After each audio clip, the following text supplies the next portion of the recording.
Hello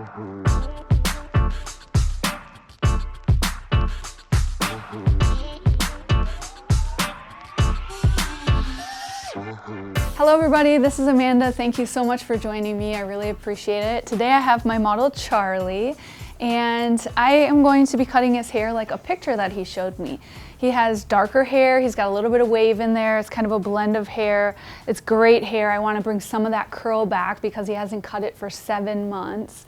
So when I cut this hair, I'm going to reduce a lot of the weight. You can kind of see where the weight has built up over time. But one thing that I want to be careful of is that he doesn't have a lot of density along his hairline. So I'm going to be a little gentle with that because I'm not going to taper the neckline at all. So the haircut's going to be kind of like a short, long haircut. So it's going to be like a longer version, but just shortened up a lot. So if you do watch my live videos, I'm going to show you in depth of what I'm doing and how I do it. And of course, if you want to find me or follow me on my everyday life, you can follow me on Instagram @bushyhair.